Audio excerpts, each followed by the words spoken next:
I want to talk about Donald Trump. I mean, he's embroiled in lawfare litigation in New York City, but that doesn't seem to stop his popularity. In fact, the latest series of polls show that he is dominating in the battleground states. What can you tell us about that?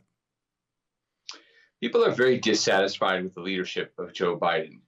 And inflation, while it has come down, is still high relative to where it is normally. And increasingly, the American dream, the middle class lifestyle, is too expensive for middle class families to afford. The cost of housing, in particular, is a constant preoccupation with American voters. It's nice if you already own a home and you've seen the value of your home go up, but the people in their 20s, 30s, and 40s who are trying to buy their first homes can't do so because the price has simply risen and the interest rates are too high to try to bring inflation back down. So Biden is seen as unable to lead the United States out of this mess.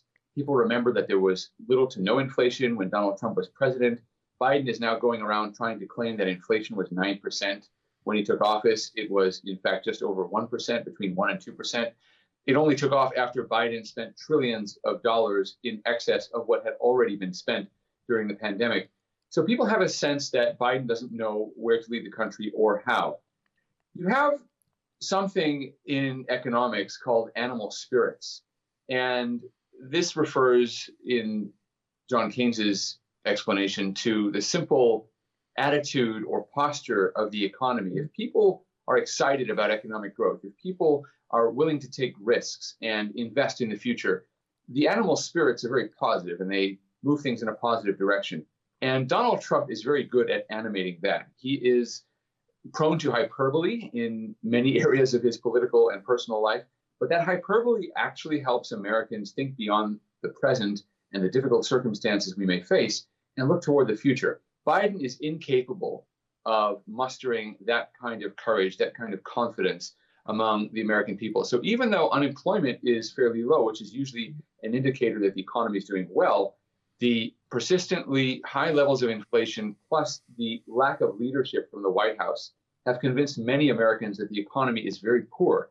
And therefore, Biden is losing to Donald Trump in almost all of the swing states that are going to be hotly contested between the two candidates in the November election. We're watching that closely. And of course, we have a new voting system that is now institutionalized in this country called vote by mail. It's considered prone to fraud, and that's why nobody else does it in the world, really. But we're going to see if a surge for Donald Trump and the Republicans in November can make its way through this new system, or whether Democrats will be able to manipulate the system and take advantage of the system in a way that keeps Trump out of office. Yeah, I'm worried about that. You mentioned the cost of living, and Joel, I'm sympathetic because we have the same problem in Canada. I don't know if you've ever looked at the relative cost of housing in the States versus Canada. It's actually twice as expensive in Canada. It's twice as bad, however bad it is in America, double that. It's just shocking. In fact, one of the very successful ads that our conservative opposition leader has run is comparing houses on the Canada and US border, just a few miles away from each other. Comparable houses, they really are half price in America. So you can imagine how bad it is here.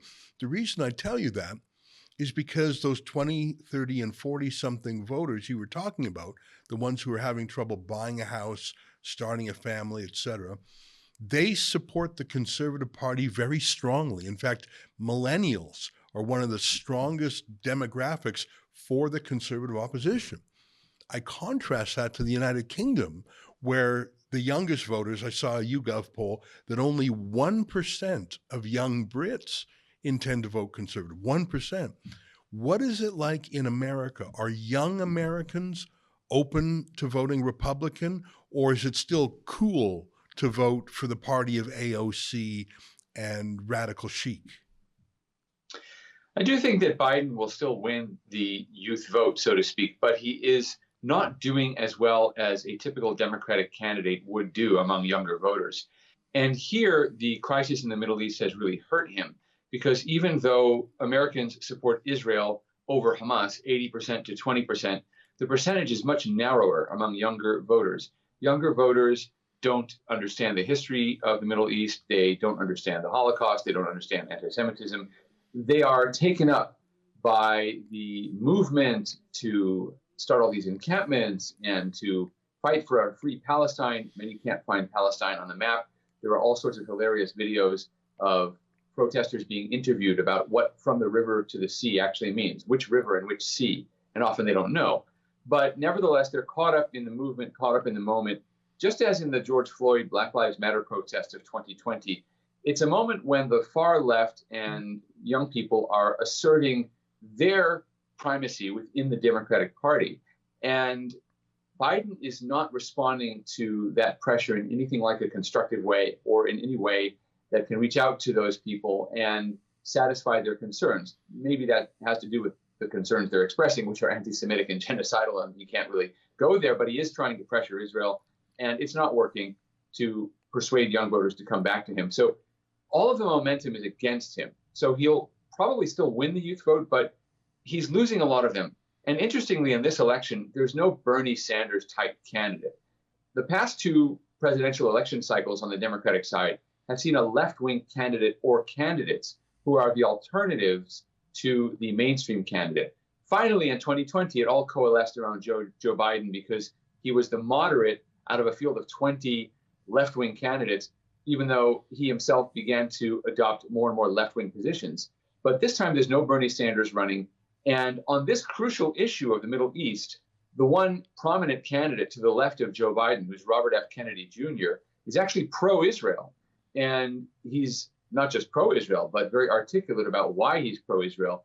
His father, Robert F. Kennedy, was assassinated by a Palestinian, and he believes that Israel has the right to defend itself. All of those positions make it more difficult for those voters who are most energized about the Israeli-Palestinian conflict to find Kennedy to be a left-wing alternative to Joe Biden. There are left-wing candidates to the left of Kennedy, even like Cornel West and Jill Stein, who have more of the pro-Palestinian and sometimes even pro-Hamas perspective, but they're not seen as viable. So there really is no alternative to the left. And when that happens, when voters on the left and young voters feel that they don't have an alternative within the Democratic Party, or at least within the broad spectrum of left of center politics, they tend to take to the streets. Again, the George Floyd example tells us we're experiencing something very similar with these encampments. And so Biden is losing momentum, losing strength among a key voter bloc. He's also losing support from Black voters, Hispanic voters. Again, these aren't voting blocs Trump will win necessarily, but